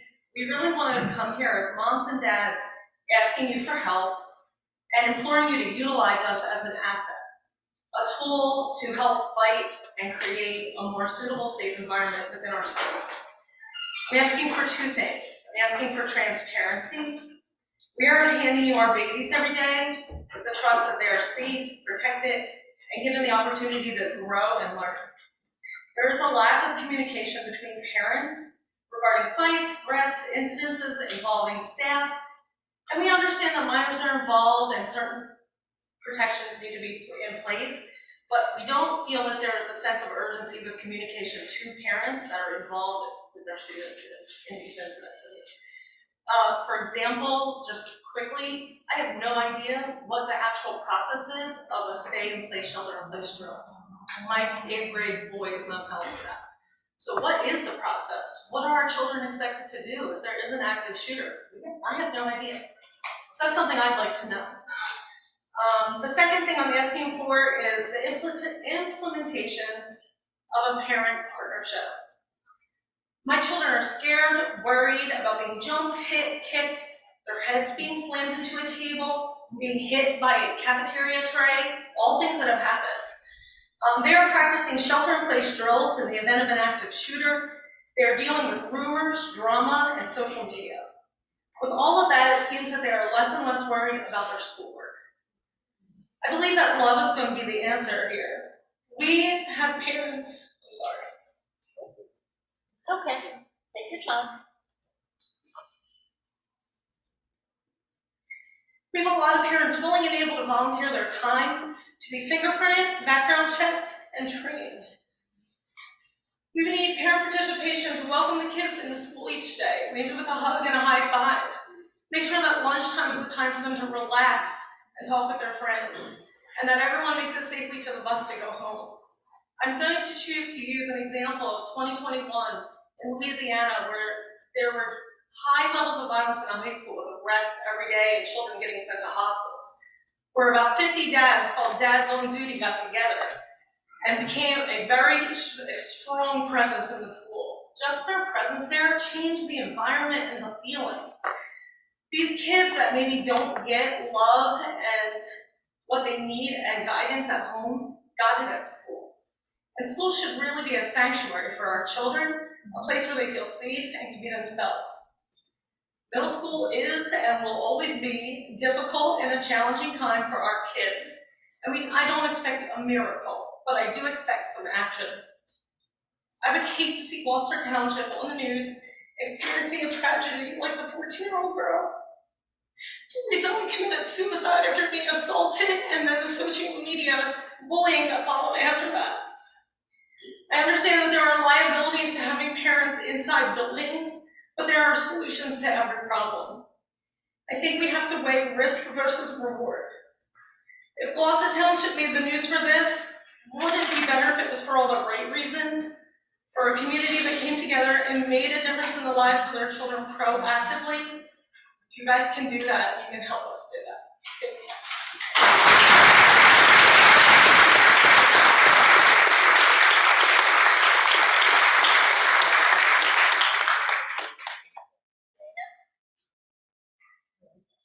Hi, Dina Hendry, Silverdale. I'm no stranger in attending school board meetings and asking questions when something needs more clarification on policies or advocating for either my own children, teachers, or anyone else for the betterment of this district. Tonight will be no different. On January 9th, I received a call about my middle son who's in the 4th grade at Shoes. The call was from the vice principal. The call I received was downplayed in my opinion, but I'll get to that in a bit. To this day, my husband and I are truly disturbed by the events that took place. Our son conveyed to us that a student in his class slapped him in the face without reason. Our son did not hit back, but did tell the student to stop. Then at recess again, when lining up, the same student put his hands on our son again, this time twisting my son's head. Since January 9th, I've been a wreck and worrying about what could have happened to our son. But the harassment, intimidation, bullying didn't stop there on January 9th. At lunch, our son was with 2 other boys, and that same student who had put his hands on our son 2 times that day said he was going to kill him. So back to downplaying. The vice principal did tell me that the student threatened our son, but it wasn't real. The exact words were like, well, when you tell your husband you can kill him. The evening on January 9th, I sent an email to the principal and vice principal requesting an in-person meeting. After speaking to our son and confirming the events that took place, we went the next day on the 10th. I will say that in-person meeting with the vice principal was met with indifference in the tone that was used on the administrator's end. My husband and I asked why the police weren't called, especially in today's world that we live in. The administrator replies, "We don't call the police." Then follows, "Would you have liked if I called the police on your 9-year-old son?" I answered yes. I asked me that this happened on school grounds. Can we call the police now? She stated that she doesn't feel comfortable doing so. Also, we asked, how did she know this was not a real threat? Was a lie detector test done? How could anybody be sure that it wasn't a threat? The reply was, how do you know that I'll be able to come to work? Nothing is certain. Throughout this meeting, the vice principal states the code of conduct that needs to be followed, and this is how they went about the consequences that were given to the students. After the meeting, I was going over everything in my head as I usually do. The code of conduct kept on haunting me. Having 3 boys in this district, I knew there was a code of conduct in our house, and sure it was. After the meeting at the school on January 10th, I sent an email to the vice principal and principal, and this time added the superintendent. I would like to add that all 3 were in the to line, and only the person CC'd was my husband. On the morning of January 11th, I sent an email to the principal, vice principal, and superintendent. I would like to add again, all 3 were in the to line, and the only person CC'd was my husband. As of tonight, I did not get a call or a response from the superintendent. School should be a place where the students and teachers feel safe. Each student has a right to personal safety. We are told our boys to be kind and keep your hands to yourself. As quoted directly from the district website, the Board of Education prohibits acts of harassment, intimidation, or bullying of a student. A safe and suitable environment in the school is necessary for students to learn and achieve high academic standards. You know what it says on the website. As parents, we should not have to worry what our children are subject to with physical, verbal, or mental abuse when they are in school. And if a situation arises, they need to be dealt with swift and severe within the policy calls for. No one should be saying, "I want to kill you," especially in today's world. This is not a joke, and it should not be taken lightly. Back to the code of conduct. With the events that took place on the 9th, from my understanding, it appears that the code of conduct was not followed properly or correctly. As outlined in the code of conduct, the first offense this year consequences would have been as follows. The assault would have been warranted a suspension of 3 days and the police department if this was the first offense. As outlined in the code of conduct, the assault weapon, which the student's hands could have been considered a weapon, should be suspended for 10 days with a board hearing. Fighting, suspension 1 day. Terroristic threat, admin discretion, police department. Use of force, suspension 1 day. Physical violation, suspension of 1 day. With the use of the comma, it would appear that it is as well as a suspension. Therefore, the student verbally threatens with a terroristic threat. The police should have been called as outlined in the code of conduct. Nowhere in the code of conduct states a lunch intention for the behavior and actions that occurred to our son, or the student, or should have been allowed back in class, knowing and confirming that he physically assaulted our son. I am disappointed to believe that the administrator failed our son, the 2 other students, the rest of the class, the school, the staff, by not allowing the code of conduct that is outlined by the district and Board of Education. Policies and standards are in place for this reason, to protect everyone in that school. The code of conduct is in place to ensure every offense is handled the same way, from knowing that a lunch detention was given and the students did this to our son, was able to rejoin the class. The code of conduct was not followed, which is completely negligent. Why have a code of conduct if it is not followed? As parents, we entrust the students with our children, and it is imperative that the students and the teachers' physical safety and emotional well-being are always the thought and concerns in their ability to learn in a safe, supported, and civil environment. This is not just going on in Choose or Mullen or any other school. This is a district concern, and it's happening in our schools, our elementary schools, our middle schools, where the code of conduct is not being followed. It also should be a concern by the downplaying of the incident in speaking with countless parents that the overall feeling is that the administration from our district, in my heart, I want to believe that this board that is in front of me is not aware of what's fully going on. And this is not your fault. This is not your fault. I don't fault you. This lies with our school that are not properly reporting and not letting the superintendent know. But who would let the board know? I highly urge each of you to question and ask, how can we ensure that the code of conduct that you have taken the time to produce will be followed for everyone in these schools? I thank you for your time.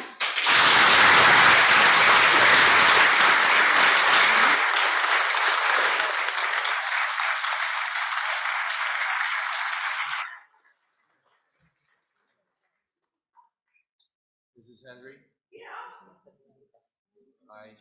I am aware of what you spoke of this evening. Then why didn't you book me or email me? I will be speaking with you tomorrow.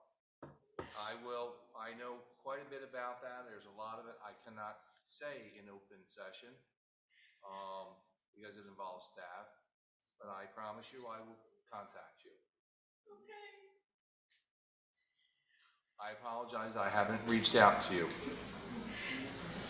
I will tomorrow. I have a conference call at 9:30, so it has to be after then.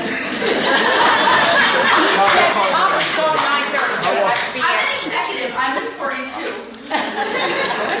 Sure you are. Is there anyone else? Yes, sir. I can't follow that, but, all right, well, I live in Hilltop, I work right down the hall. Couple of quick things from some of the questions you guys had earlier. I just want to put my opinion in. Mr. O'Donnell, you said you look like some of the schools are doing more than others. I don't think they do what a profession does. So like if somebody says to me, what do you do to accommodate your students who have special needs or retests or whatever, there are certain things I do that are just such second nature. I don't even think to list them. I say, I don't do anything. They say, well, you do X, Y, and Z. I say, oh, yes, yes, yes. That's what we do these things.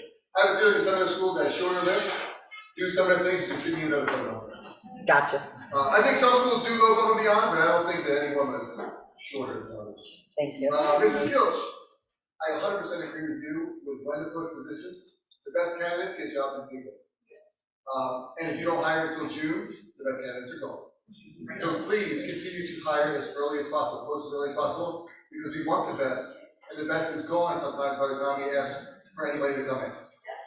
Ms. Gibbons, it's funny, a couple years ago I went to a workshop called IXL Live, and I happened to be at the board meeting where it was on the agenda to be approved. I remember Mr. O'Donnell saying, I have a question about this IXL Live, what is this? Is it like a monster truck rally? Do you know, do they sell you the whole team joining the edge? What is this thing? I happen to be there and say, it's actually the workshop I'm going to. Do you want to know about it? It's really boring. But it was thoughtful and insightful. I thought it may be inconvenient for the teacher to do it, because that's what the workshop last month. It may be inconvenient for the teacher to do it, but if you know that your workshop is going to be on the board minutes, maybe that teacher should be there to answer questions at that board meeting. Just a thought, maybe inconvenient for a teacher, but if you want to go to the workshop, come to the meeting and answer any questions. Okay, what's that? Yeah, all right. I'm going to follow on Madeline. The dress code is very antiquated. It actually still, I believe, says I can't wear dungarees. I'm quickly becoming a senior member of our staff. I'm getting to be the old guy, but I have never in my life worn dungarees or owned dungarees. I don't know, even sure if my dad owned dungarees. I don't know. I wouldn't know dungarees myself. It's really hard for parents of teenage kids to get jeans that don't have designer rips in them. It's the truth. I know you're going to look at it. I know you're going to talk about that.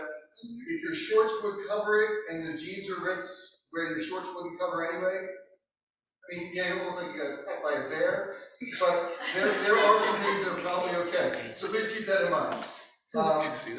It's antiquated. It's just very antiquated. I think that the policy is written when bricks were sloppy. They're not sloppy. They're more expensive than these are. These are not dungarees. I'm really excited that we came in the main door and not the door here by the library to walk down the hall. As you walk down the hall, as you walk on your way out, you look at the building. The buildings are antiquated.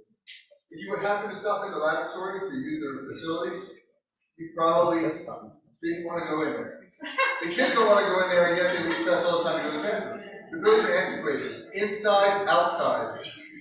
Outside, it's not very appealing. The landscaping is just not, it's not up to date. It's not something you put money into. I think it needs to look more appealing. You treat an environment the way the environment looks. I liken it to my desks. If all of my desks are clean, nobody writes on them.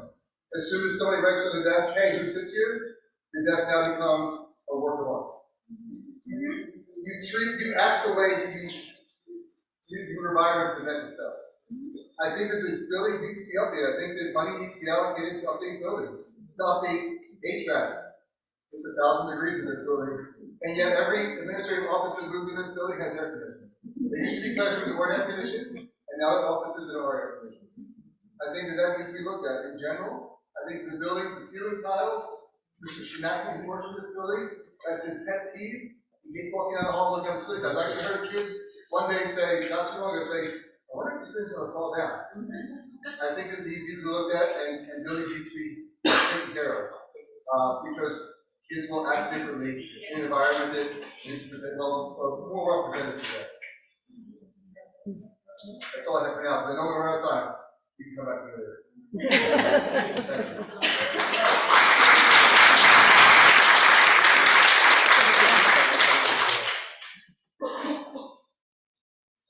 Anyone else?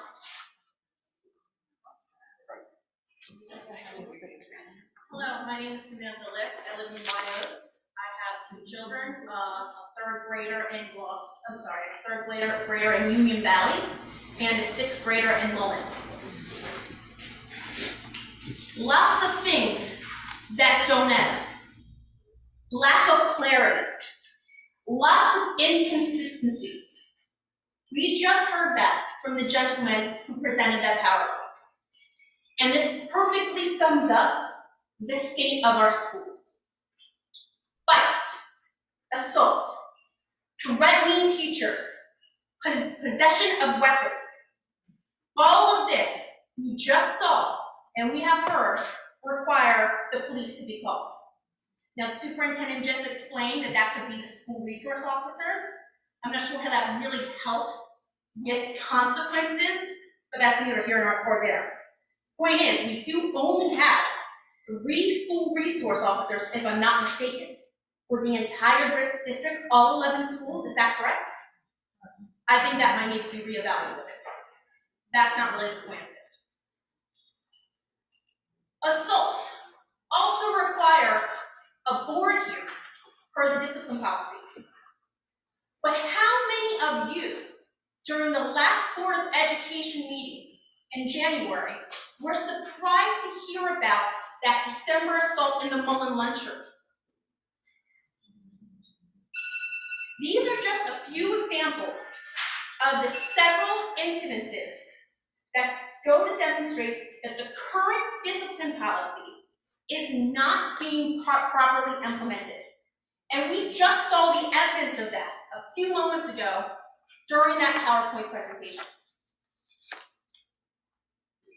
I have heard, and I did not hear this firsthand, but I have heard at a recent school staff meeting, it was allegedly communicated to the staff that we have a non-punitive discipline policy.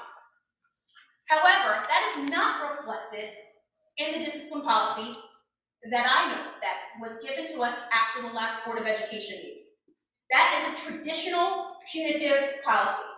So unless and until you, the Board of Education, adopts such a restorative justice policy, the current discipline policy must be strictly and uniformly enforced to ensure consistency, fairness, and order within all of our schools. It is not up to the individual administrator to unilaterally decide to change this agreed upon discipline policy.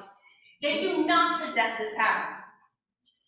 This is precisely why we are seeing these significant problems within our otherwise great schools.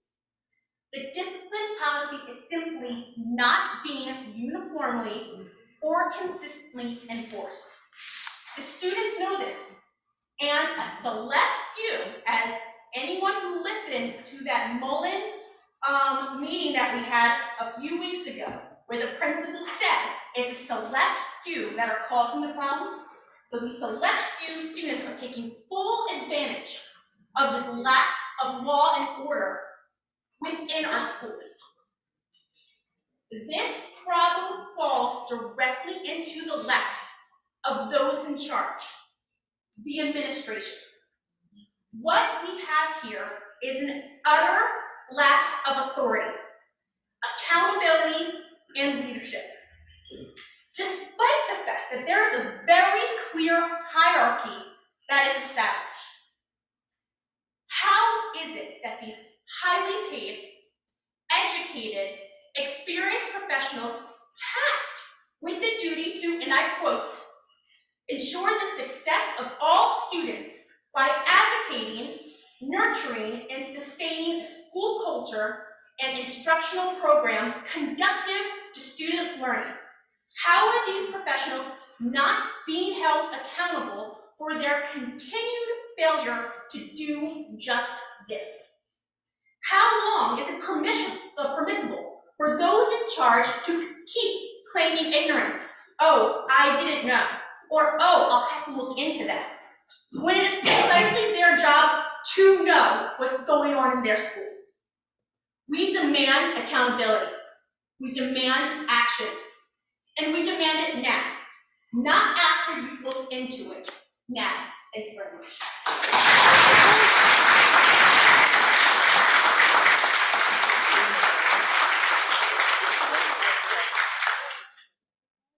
One more, please.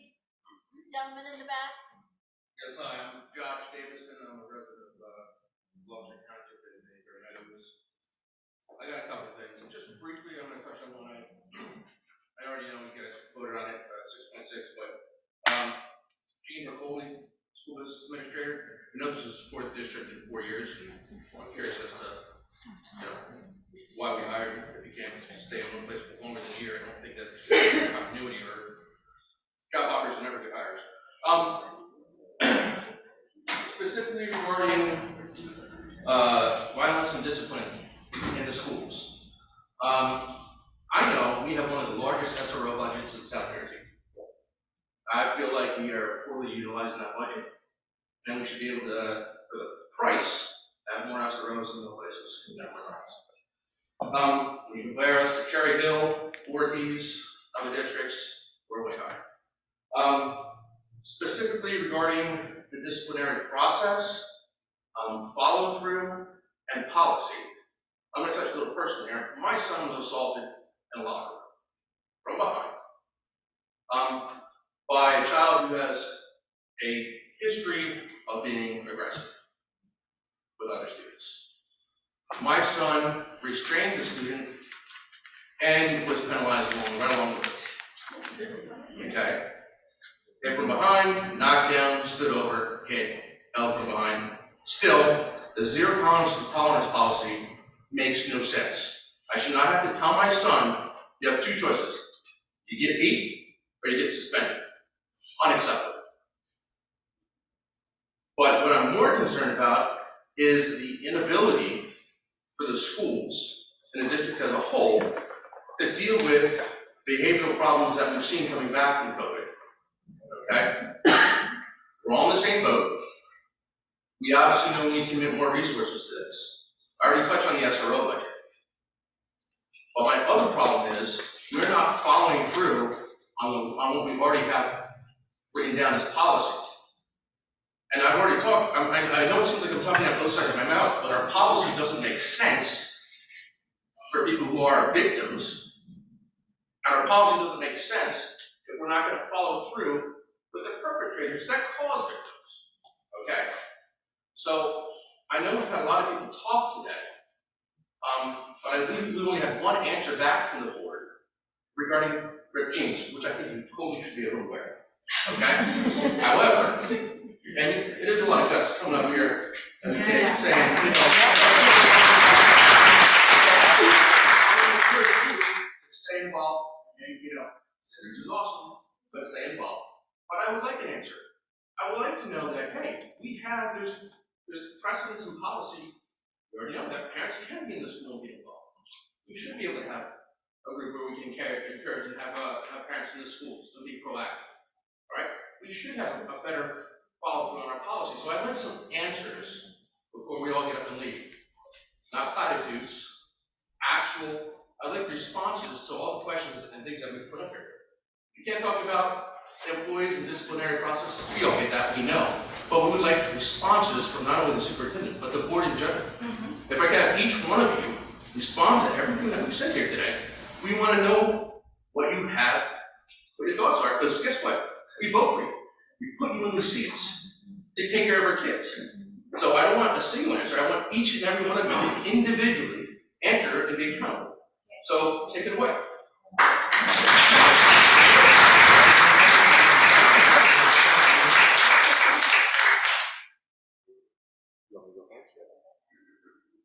Mr. Davison, good evening. I agree. Want me to go first or no? I was just asking if we're done with the public portion. Close public portion and board member comments, and Okay. the board can share their thoughts. Did anybody else have anything Yeah, to say? anything else? Did anyone in the public have something to say?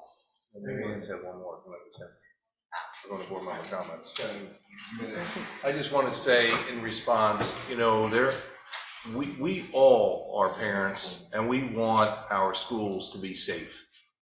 And there are a lot of variables. But if you want to know what I have done in the last month, I have sent communication to our administrators. I remind them, look, we're here at the midpoint of the year. This is very topical. Whatever we had pre-COVID and post-COVID, I don't want to blame COVID, but the students who are coming into our buildings, whether it's a maturity issue, structure, absence, they don't resemble, in a lot of cases, the same students we had at one point. But that's not an excuse. I sent the board policy 5600 and 56R. That is the code of conduct.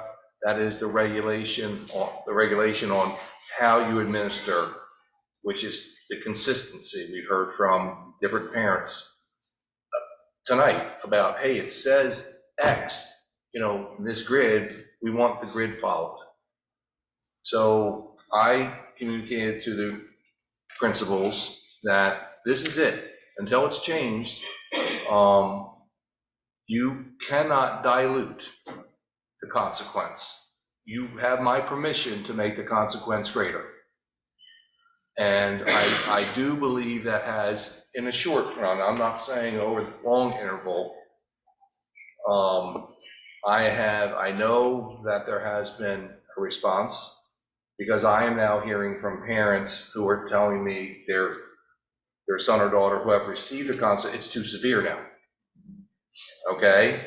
And I take every phone call, and speak to them, but I am not of that, ilk right now. And there are a lot of variables. Our community has changed. I have sent the Board of Education demographic information over the last 15 years, where we were and where we are now. We have a different, changing, evolving community. And there's a lot of different, changing, evolving beliefs in the homes that children come from. But when they come into our buildings, it should be a safe environment. And if you have whatever small percentage that students want to come and disrupt the school environment, then I think we should be quick and harsh to correct that from the beginning of the year throughout the year. And parents have a right to come here and say anything to this board. These are good people here. They want your building safe, and they want to give you resources. I think we have good resources. We have great teachers. We do have good administrators. Honestly, they may not want to hear it. Maybe we need more administration, at least in our middle schools, because they are doing an awful lot for the hundreds and hundreds of kids. We heard a ratio of counseling. Well, there's probably a similar ratio of what an administrator in a building should be. But we all have a part. I'm the superintendent. I have to follow the board's policies. I have to remind if it seems as though we're getting a little bit too generous with restorative practice or what, but you have a bad actor in your building, okay? And there may be an array of reasons why that's a bad actor, but they shouldn't have carte blanche. It's my job to remind administrators, let's do something about it. Dr. Martin gets calls from me every week. Mr. Tro, we have great administrator in the back, Mr. Odden, in this middle school, okay? And Angela's back there. I didn't know Angela's back there. Hi, Angie. Welcome. They want to have a great environment for the good kids we have in this community. So I don't mind people. I don't mind if there's 100 people in this room. I love the volunteer. I have had volunteers on this agenda for about 36 months, and no one's ever stepped forward. So Mrs. Mitchell. We have a Facebook group of about 140 parents from Gloucester Township schools. The Board of Education has paid for a service to have people fingerprinted, and if there's going to be, I would encourage anyone from any part of town that if you haven't asked to meet with your school administration on how you can help, take advantage of Home and School. Come with your idea, the creation of this group.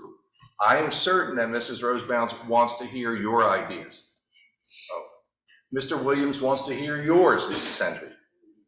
They are good, decent people too, and they want to do something for all of you. It's not going to be a snap of the fingers. The board's going to have to resource certain things. I don't know what the best formula is tonight, but there is a problem and we all need to address it. We all have a bit of a part.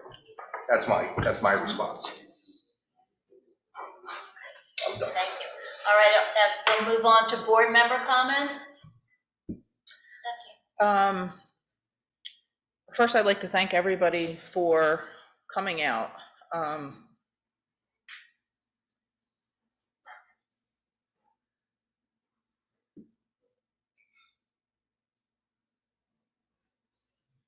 Probably the thing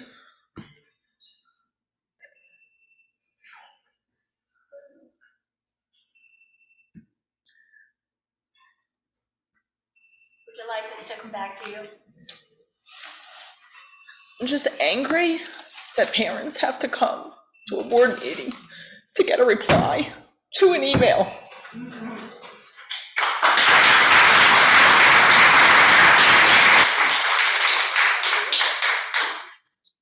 Staff and kids should not have to be afraid to come to school. They should not have to put up with the crap that goes on in the schools. I need to know what we're doing as a district to enforce these policies and these codes of conduct. We've known for quite some time that things aren't being enforced. and things roll uphill, as you know, so of course, everybody's gonna look to you for answers. And I apologize to Ms. Hendry that you had to come here to get a response. It's just unacceptable.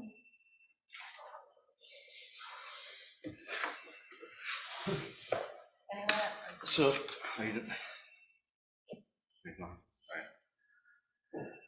Yeah, so I appreciate everybody coming out as well, and I'm not a great public speaker here either, and you guys had me almost in tears, as well, but over this past month since the last board meeting and the story about the child at Mullen, I took it upon myself to go and see what happens at a lunch with kids. I have no idea. I just picture in my head, what goes on there. So I went to go see, and it's pretty much what you would imagine. It's like herding cats. It's their only time of the day to let out, any kind of energy. They do a great job at Mullen with doing shifts of how people come in and out of lunch to kind of minimize the interactions, and they do what they can with it. And there's obviously things that can be done in other areas, but I also visited Lewis as well to see any differences there, and there was the school store there really touched me. It was really a great program that they have there. That I don't think you can just put that in other stores. It's in other schools. It's literally Miss Tish runs that, and it's her her baby. You can't really multiply her, but anyway, it's a lot of things that people brought up tonight kind of play onto each other with the policies and the questions about ripped jeans. I've been going over policy, and a lot of it doesn't make sense, and you guys are absolutely right. And in order for some policies and disciplines to take place, we also need to enforce other things like dress code. It might not be what you want to hear right now with rips in your jeans and whatnot, but if we let that go, then why is it okay to let, so it's in the works. I can say, hopefully everybody will, agree on, the new policy and it worked for everybody, but I appreciate everybody coming out and all your comments, and thank you. Also, it was a Black History Month, and I got to witness 2 different assemblies this month too. They did a great job at Mullen and also here the other day at Lewis. It was, they're great. Assemblies are one of those things that our kids, we all remember from school, and they did a really great job. Anyone else? Can I just ask a quick question before you go on to them? I'm sorry. Because I forgot to ask it. Is it normal procedure that discipline issues go to counselors and not to the vice principals and principals? I heard that as well. Confused too. Is there like a normal, no, it's not. So they would normally go to the office for vice principal, principal? Okay. I just didn't know what the normal procedure was. Gosh, I'm sad about the circumstances, but I am excited at the passion, because I know that the passion that you bring creates activism. I was in those chairs for that exact reason, and now I'm here. And so I hope your activism turns into a little bit more, and maybe a candidacy, and maybe voting, and all of those things happen. What I have been doing is torturing the superintendent over the past month, and he literally said that his ears were bleeding. We've had several conversations regarding this issue, and someone said something about non-punitive discipline policy. I can promise you I will not be behind that. I believe in swift and severe consequences with love, Krista, with love. And there's a way that we can get there. I think making huge changes is gonna make it worse before it gets better, because kids test everything. And I do think that with us kind of saying, that's it, we're doing it this way. I do think that they're gonna push a little bit harder, but I, for one, am committed to this topic. And I know there's other mama bears and dad bear on the board that feel the same way. So we are in full support of you, as we are in full support of our administration handling this and getting this done. So I appreciate you guys coming out more than you ever know. Having a packed audience is my element, and although it's a really, really stinky reason, I'm so glad you're here. Thank you. We're gonna go around. Do you want to go last? I'll go. Last board member. I'll go last. Well, I would be remiss if I didn't thank you too. And to piggyback off of Jen, it is a sad reason that you have to come here, but please know that we are listening and his ears are burning because we're all committed to making this better. It's been a fight with like a uphill battle, I would say. And I think you guys coming here and just pointing it out to us, and we hear it, you know, you hear it on the street, you hear it in the store, but when you see all these seats full, I mean, I don't think anybody that has a heart could turn away from you guys and not listen to what you're saying. So, you know, I give you my word that we are working on making this better for everybody. And just to go on a different topic than this, but not a new one for me, I saw on the bill list that we paid over $140,000 this bill list to HVAC.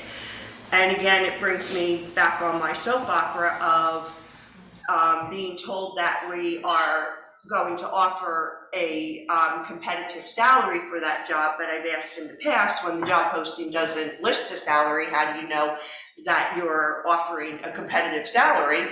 And so I went to the job posting because I had asked that question last meeting, and there's no job posting anymore. So my first question was, wow, maybe we hired someone. So we did not. So I guess I'm going to ask if we could have that job posting with a never end date until we fill it. Because 140,000 could have been 2 people that desperately want to work but don't even know that we need them. So please, could we get that posted? Yes. Why is it uphill for you? You said it's been uphill, why? I don't know, I didn't unpost it. But it is. No, you said it's been an uphill challenge, why? I'm sorry, there's not a back and forth at this time here. May I respond? Uphill challenge as far as the dress code? Do you mean? Well, I was referring to the dress code. Only because some changes had occurred, I think, prior to the board reevaluating the full policy. So, but that is definitely in the works. We had a meeting last week and we have a workshop meeting this Monday, and I believe it's on the agenda for them too. I would like just to reiterate also, thank you for coming out. We hear you. It has always been a big thing with me that all schools are not the same as one school as the other, and it's not a secret. We need to be on the same page when it comes to discipline, when it comes to dress code. We can't say one school's doing this and one school's doing this. It's been a big pet peeve of mine, and Mr. Bilodeau can tell you that. I'm sure some of the people out in the audience can tell you that. So we hear you, and we want to make this right, and we will make this right. It's not gonna happen overnight, like Krista said, but we want to make it right. We want the discipline to be what it should be and be followed correctly through all the schools.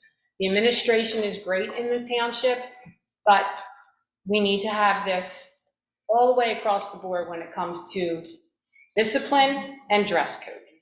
There are going to be different maybe different things going on in the school because of the diversities and things like that, and I don't have a problem with that. But when it comes to educating your child, because I always had a big thing is, if you move from one section of the town to another, your child shouldn't be lost. They should be on the same page throughout the district. So we are working on this, we hear you, and please, if there's anything that you need to come back for, don't hesitate to come back, because we need to hear this. I'm gonna piggyback off of what Linda just said, but thank you all for coming out. I think the more I hear, one, is heartbreaking and it's infuriating, at the least. So, you know, I'm not one, like, my face pretty much says it all most of the time before I even open my mouth. But it's just hearing, especially as an educator, having been there, I know what it's like, and I know what you're dealing with, student-wise, and as a parent, to deal with that. It's just, it's infuriating. That's all, I'm gonna leave it at that. But know that we are working on making some changes and doing what we need to do so we can ensure that staff, students, teachers, everyone comes to school in a safe environment, and they are receiving the education that we are sending, as parents, we're sending our kids out to receive. Wow. So thank you for coming. Thank you. I'm new to the school board, but as a mother, one of the things, you're grown, you're never grown. One of the things that hit me from the beginning was a grave concern is the parents' state of the safety. The parents, when you come and you tell these stories, my heart just breaks.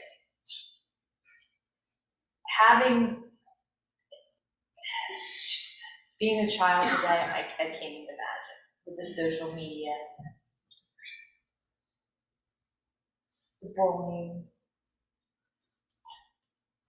the whole world, generally, to me, falling apart, negativity. And then come to school and have to fear that somebody's gonna grab you or smack you or do something to you, you know, on top of the general, you know, social anxiety that especially middle schoolers can experience, all children. I just can't imagine a conducive learning environment, having that stress right there. Second, it starts at the top. I'd like to see immediately some sort of action as far as the administrators of the school being immediately in service, getting all of them on the same board across and accountable towards the policy. They all have to be held accountable to you. Spell it out. And then you back to us so we can report back to these parents. I never want Gloucester Township to be on the news. Something negative, like just horrific. SROs in the school. I want to ask Mr. Bilodeau, was there ever a time that they were in all of the schools? No, No? we've only had, originally we had 2, then we went to 3, but not in all schools, no. That's something I'd like to consider if we can, as a group, towards, I don't, you know, that would be a great resource also to the administrators that back up. So I'm going to wrap it up. I do appreciate everyone who's come out. From the beginning, it's been a big concern of mine, and I've shared it with my colleagues, and know that we've heard you, and it is also a great concern. I don't like platitudes, I understand that. I've asked for Mr. Bilodeau to directly start to show us that he's in servicing the administrators to some sort of plan of action. And hopefully the next meeting, we'll have something to report back. towards that end. But I appreciate all of you. And how would they, if the mothers and fathers want to volunteer, who would they go to apply? They go to the Board of Education office directly? Is there any sort of formal process for that? There would be. Probably start with communication to my office. But if the board were to approve, then they would have to be processed with fingerprinting and background checks and ultimately what they would be doing as a volunteer in a school obviously has to be vetted. Right, so maybe we can convene about that, like maybe get some sort of formal platform. Put it on a going. workshop. Put it on the workshop. Okay. But I really appreciate you guys all of this. All of this.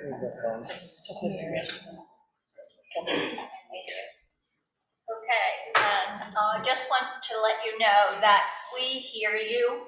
We thank you for coming.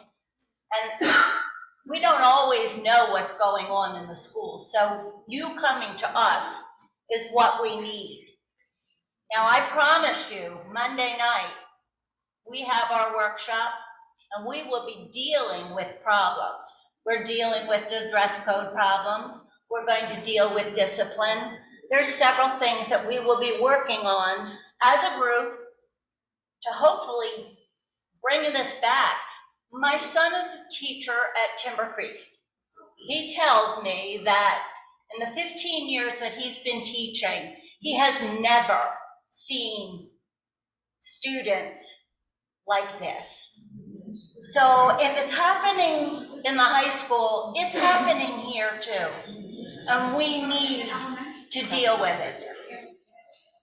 So I promise you that Monday night, we will be here, we'll be in administration, and we will be dealing with this.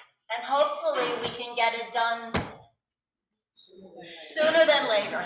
So thank you, please, for coming out. We do appreciate it. And please come back.